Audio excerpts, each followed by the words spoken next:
വചനം ദൈവത്തിൻ വചനം നന്മകൾ ചെയ്യാനറിയൂ വചനം. വചനമറിഞ്ഞാൽ ആത്മാവുണരും ഹൃത്തിൽ. വചനം വചനം ദൈവത്തിൻ വചനം. വചനം വചനം ദൈവത്തിൻ വചനം.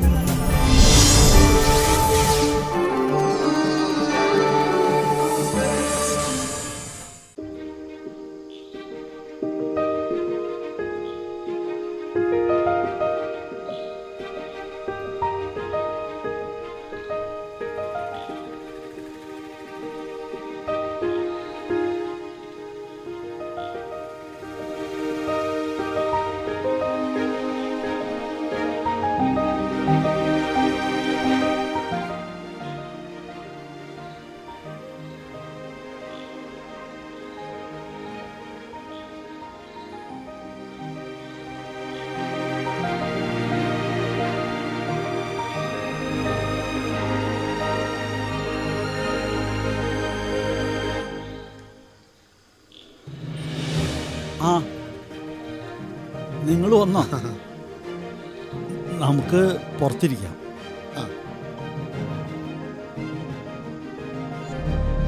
ഞാൻ എടുത്തോളാം.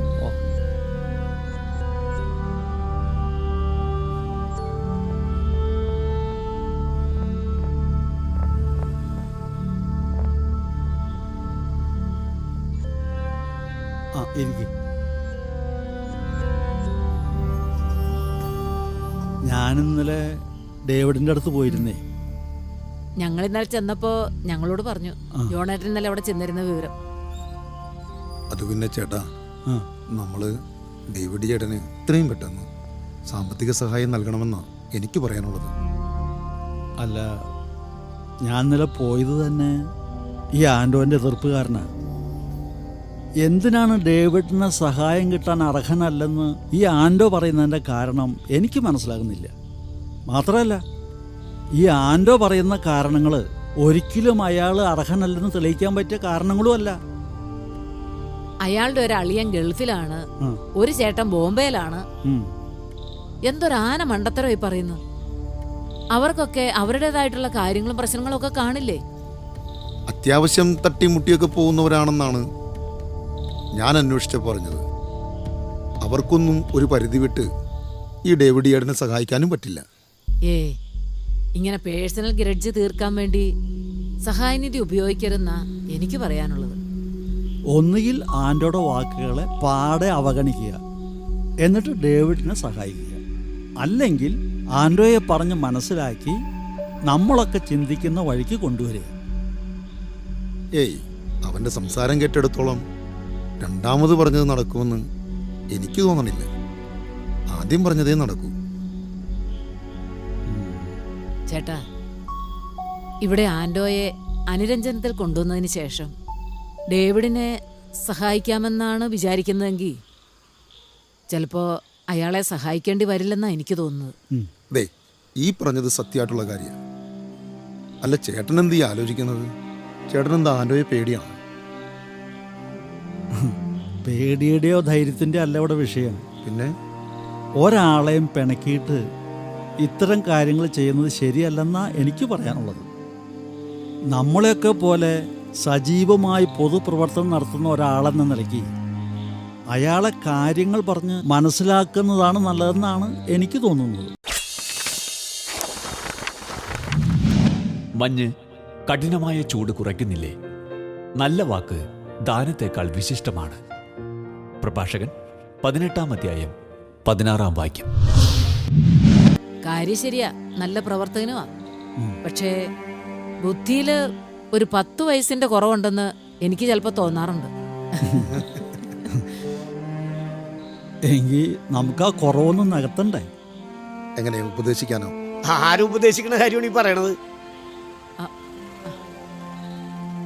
ആ, ദേ ഇവൻ ജോർജാ ഇതിന് ബെസ്റ്റ്. ദേ നീങ്ങു വന്നേ. എന്താ ചേട്ടാ? വാ പറയട്ടെ. ആ,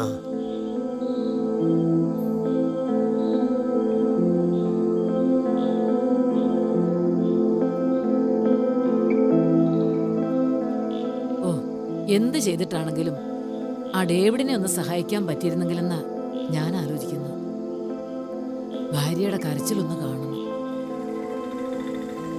പിന്നല്ലാതെ ഓപ്പറേഷൻ ചെയ്ത 100% രക്ഷപ്പെടുമെന്ന് പറയുന്നിടത്ത് നമ്മുടെ ഒരു സഹായം അത് വൈകാൻ ഇടപെടരുത്.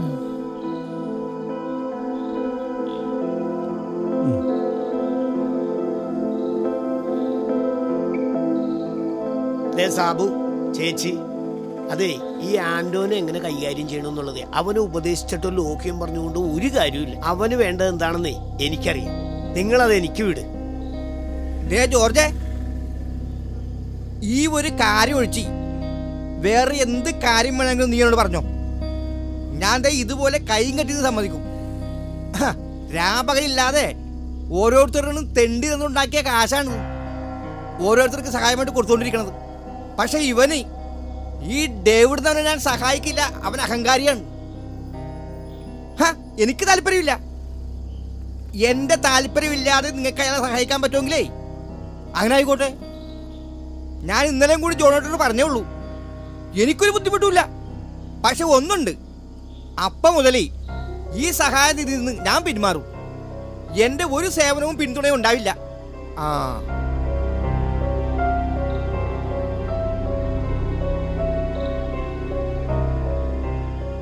എടാ, നീ അങ്ങനെ അറുത്തു മുറിച്ച് പറയരുത്. ഇങ്ങനെയുള്ള സഹായനിധികൾ നടന്നു പോണത് നിന്നെ പോലെയുള്ള ചുരുക്കം ചില ആളുകളുടെ പ്രയത്നം കൊണ്ട് മാത്രമാണ്. ഡേവിഡിനെ സഹായിച്ചാൽ ഞാൻ പിന്മാറും. അതെന്താണെന്നാ ഞാൻ ചോദിക്കുന്നത്. എടാ, നിനക്കറിയോ എന്ത്? എനിക്ക് അറിവ് വെച്ച കാലം മുതലേ ഈ മനുഷ്യൻ എനിക്ക് പാരയാണ്. എന്ന് വെച്ചാല് ഇയാൾ ലോകത്തിന്റെ എല്ലാ കമ്മിറ്റിയിലും ഉണ്ടാവുമല്ലോ. പള്ളി കമ്മിറ്റി ആയാലും പഞ്ചായത്ത് കമ്മിറ്റി ആയാലും എനിക്കും എൻ്റെ കുടുംബത്തിനുള്ള പല ആനുകൂല്യങ്ങളും ഇയാൾ ഇടപെട്ട് ക്യാൻസൽ ആയി കഴിഞ്ഞിട്ടുണ്ട്. നീ ഒരു കാര്യം മനസ്സിലാക്കണം. ഞാൻ കുഞ്ഞായിരിക്കുമ്പോ വിൻസെന്റ് ഡീപോളുകാരി പാൽപ്പൊടി കൊടുത്തപ്പോഴേ അവസാനം ചെന്ന് എൻ്റെ അമ്മക്ക് ഇവര് കൊടുത്തില്ല. എന്നാ പഞ്ചായത്തിൽ നിന്ന് ഇവര് ആടിനെ കൊടുത്തപ്പോ ഇയാൾ അവിടെയും ചെന്ന് പാരവച്ചി. പറയാൻ പോയ ഒത്തിരി കാര്യങ്ങളുണ്ട്. ചുരുക്കം പറഞ്ഞ എനിക്ക് അയാളെ ഇഷ്ടമേ അല്ല, അത് തന്നെ കാര്യം. എടാ, ഇതൊന്നും നീ വിചാരിക്കുന്നത് പോലെ അയാൾ അറിഞ്ഞുകൊണ്ടായിരിക്കില്ല. പിന്നെ നീ പറയുന്ന ഈ പാൽപ്പൊടി കൊടുക്കുന്ന സ്ഥലത്തും ആടിനെ കൊടുക്കുന്ന സ്ഥലത്തും ഒക്കെ അയാൾ ഉണ്ടായിട്ടുണ്ടാവും. തീർന്നു പോയതെല്ലാം ശരിക്കും തീർന്നു പോയതായിരിക്കും, അല്ലാതെ അയാൾക്ക് അറിയാൻ പറ്റിയിട്ടുണ്ടാവില്ല. ഒരു കാര്യം നീ ഓർത്തോ. എന്താണ്? ഒരാൾക്ക് അർഹതപ്പെട്ടത് നഷ്ടപ്പെടുത്തിയാൽ അയാളത് അനുഭവിക്കും. അതാണ് ഇപ്പൊ അയാൾ അനുഭവിച്ചുകൊണ്ടിരിക്കുന്നത്. കണ്ടോ? അപ്പൊ അയാള് ചെയ്തത് തന്നെയല്ലേ നീയും ചെയ്യുന്നത്. നിന്റെ ഈ പാൽപ്പൊടിയും ആടിനെയൊക്കെ നഷ്ടപ്പെടുത്തി എന്ന് പറയുന്ന ആളിനെ അതുകൊണ്ട് ഇങ്ങനെ സംഭവിച്ചു എന്നാണല്ലോ നീ വിശ്വസിക്കുന്നത്. അതെ. അപ്പോ ഇത്രയും വലിയൊരു ചികിത്സാ സഹായ നിധിക്ക് തടസ്സമായി നിൽക്കുന്ന നിനക്കേ എന്താണ് സംഭവിക്കാൻ പോണെന്ന് നീ ഒന്ന് ഊഹിച്ചു നോക്കേ. അല്ല, ഈ അതാണ് ഇതാണെന്നൊക്കെ പറഞ്ഞ് ഞാൻ നിന്നെ വിഷമിപ്പിക്കുന്നില്ല. പിന്നെ നീ അത് നേരിട്ട് അനുഭവിക്കാൻ പോകുന്ന കാര്യം ഞാനിപ്പോൾ എന്തിനാണ് എടുത്തു പറയണത്? നീ ഒരു പണിയേ, നീ ഡേവിസ് എന്നെ സഹായിക്കാൻ സമ്മതിക്കണ്ട, കേട്ടറാ? എങ്കിൽ ഞാൻ പോടറാ. അതെ, പിന്നെ അറിഞ്ഞുകൊണ്ട് നീ മാരകമായിട്ടുള്ള ഒന്നും വരുത്തി വെച്ചേക്കരുത്. എനിക്കത്ര പറയാനുള്ളൂ. ഞാൻ പോടറാ. എടാ എടാ,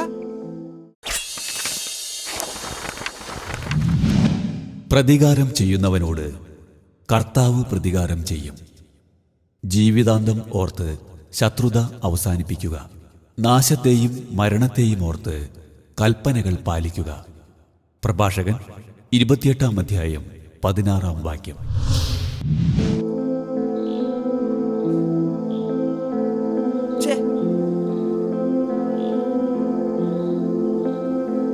എന്നാലും ആ ജോബിന്റെ അമ്മയുടെ സന്തോഷവും നന്ദി പറച്ചിലുമൊക്കെ ഓർക്കുമ്പോൾ നമ്മുടെ അലച്ചിലും കഷ്ടപ്പാടും ഒക്കെ നമ്മളങ്ങ് മറന്നു പോകുമല്ലേ ഏട്ടാ? അതെ.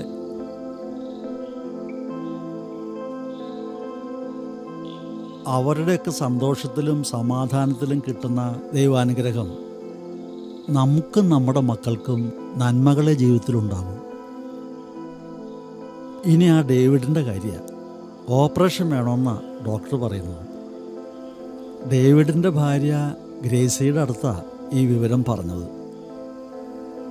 അല്ല, അവനെ സഹായിക്കാനുള്ളത് കുറച്ചൊക്കെ നമ്മുടെ കയ്യിലുണ്ടാകുമല്ലോ. പോരാത്തത് നമുക്ക് പിരിക്കാമെന്ന്.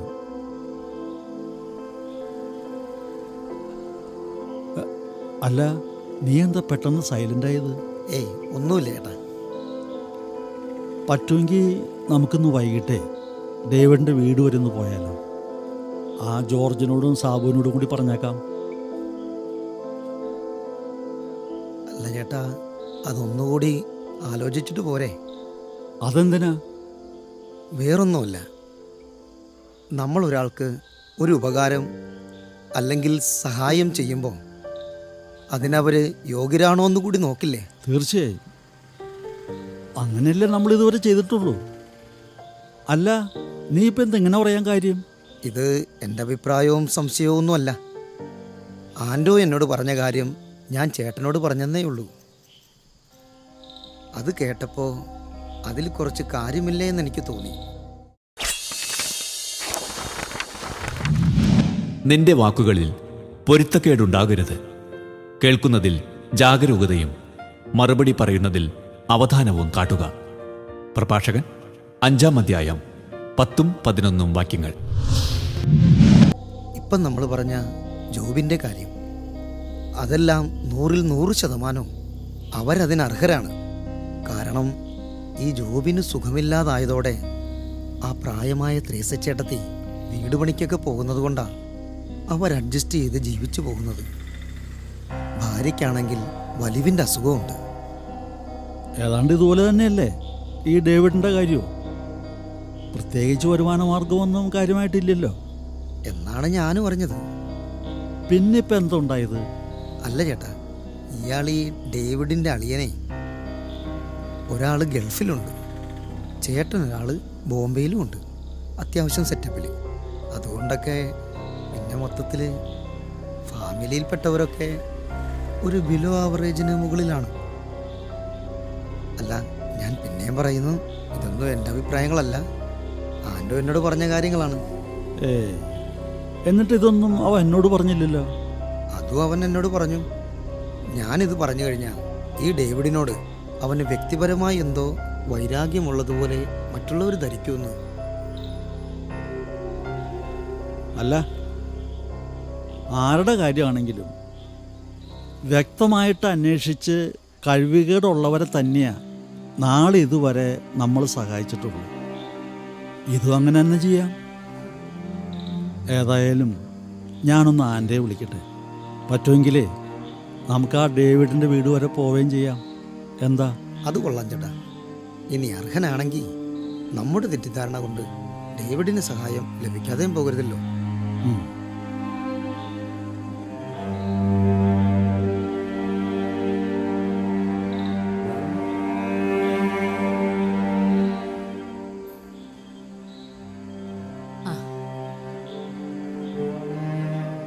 ആ ചേച്ചി വന്നിട്ട് അധികം നേരമായോ? ഇല്ല, ഇപ്പൊ വന്നതേ ഉള്ളൂ. ആ എങ്കിൽ നമുക്ക് പോയാലോ? എന്നാലും ഈ ആൻഡോയ്ക്ക് എന്ത് പറ്റിപ്പോയെന്ന് എനിക്ക് ഒരു പിടുത്തവും കിട്ടുന്നില്ല. അതെ, ഡേവിഡ് ഏട്ടനെ സഹായിക്കണ്ടെന്നും പറഞ്ഞ് ബ്ലോക്കായിട്ട് നിന്നിരുന്ന ആള് ഒരു സുപ്രഭാതത്തില് ഭയങ്കര മാറ്റമല്ല മാറിയത്. എൻ്റെ അടുത്ത് വന്നിരുന്നു. ഉടനെ ഡേവിഡിൻ്റെ കാര്യങ്ങൾ അന്വേഷിച്ച് വേണ്ടത് ചെയ്യണമെന്നും പറഞ്ഞോണം. എന്നിട്ട് പിന്നെന്താ ആളിങ്ങോട്ട് വരാതിരുന്ന്? അവൻ വർക്കിന് പോയിരിക്കുക, അടുത്ത ആഴ്ചയിലേ വരൂ. ഇന്നലെ വൈകിട്ട് ആലപ്പുഴയ്ക്ക് പോയത്. ആ, കഴിഞ്ഞ ദിവസം പറഞ്ഞത് കേട്ടില്ലേ? എങ്ങനെ വന്നാലും ഡേവിഡ് ഏട്ടന്റെ ഓപ്പറേഷന്റെ അന്ന് ഞാനിവിടെ ഉണ്ടാവുമെന്ന്. ഏതായാലും ഈ ജോർജുമായിട്ട് കണ്ടതിന് ശേഷം ആൻഡോയ്ക്ക് ഈ മാറ്റം ഉണ്ടായത്. അവൻ എന്താ ഇവനോട് സംസാരിച്ചതെന്ന് അവർക്ക് രണ്ടാൾക്കും അറിയാം. കർത്താവിൻ്റെ വിസ്മരണീയമായ പ്രവൃത്തികൾ അവിടുത്തെ വിശുദ്ധർക്ക് പോലും അവർണ്ണനീയമാണ്. പ്രഭാഷകൻ 42-ാം അധ്യായം 17-ാം വാക്യം. എന്തായാലും ഒരനിഷ്ട സംഭവങ്ങളൊന്നും ഇല്ലാതെ കാര്യങ്ങളൊക്കെ ഭംഗിയായി നടന്നല്ലോ. അതെ. അല്ലേ ഏട്ടാ? അവരെന്താ കാശ് കയ്യിലോട്ട് കൊടുത്തപ്പം മേടിക്കാതിരുന്നു? ഹോസ്പിറ്റലിൽ ആവശ്യം വരുമ്പോ കൊടുത്താ മതി എന്നല്ലേ പറഞ്ഞത്. ആ, അതൊരു കണക്കിന് നന്നായി. അവർക്ക് വീട്ടിൽ ഫണ്ട് സൂക്ഷിക്കാനായിട്ടേ ബുദ്ധിമുട്ടുണ്ടാവില്ലേ? എന്നാ പിന്നെ നമുക്ക് പോയാലോ? ആ, ആ, പോയേക്കാം.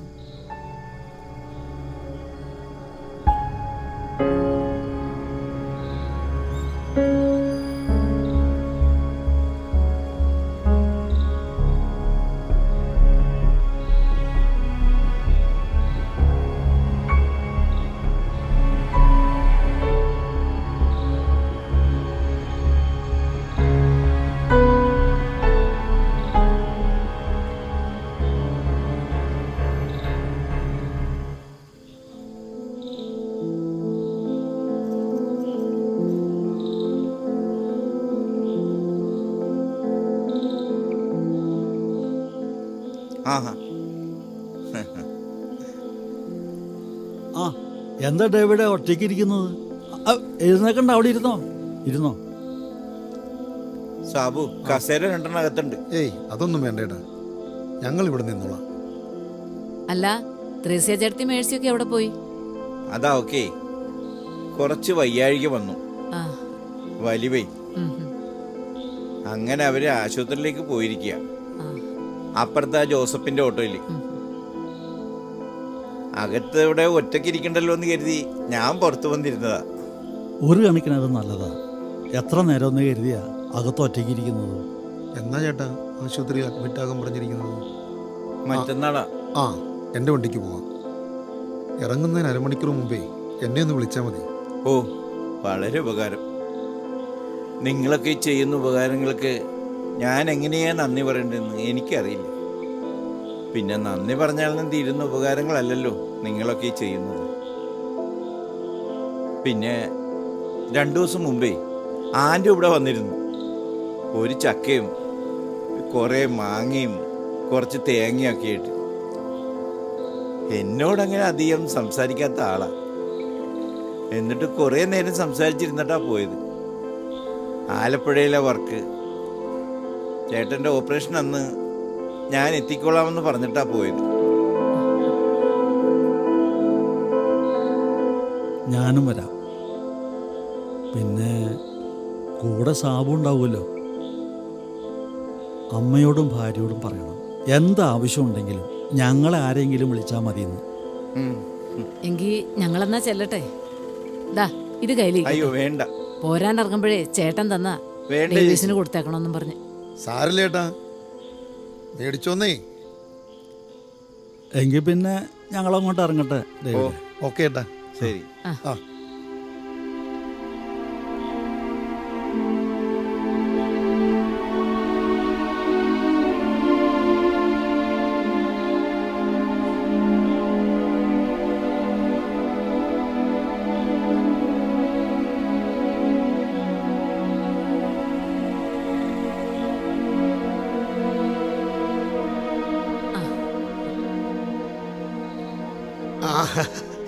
എല്ലാവരും ഉണ്ടല്ലോ.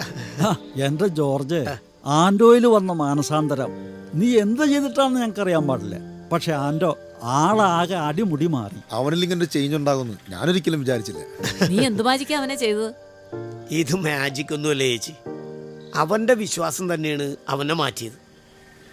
അണഞ്ഞു പോകാൻ പോയ അവൻ്റെ വിശ്വാസത്തിൻ്റെ ചില ഏരിയകളിൽ ആത്മാർത്ഥമായിട്ട് അറിഞ്ഞുകൊണ്ട് ഞാൻ അങ്ങ് ഊതി കത്തിച്ച്, അത്രേ ചെയ്തുള്ളൂ.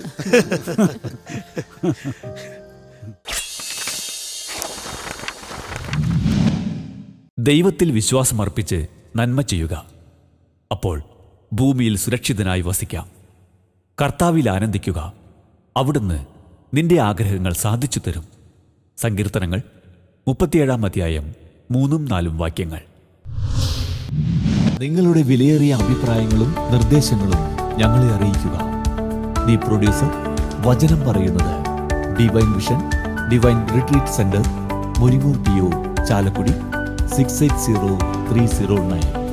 ഫോൺ 8891952600. ഇമെയിൽ വചനം പറയുന്നത് @gmail.com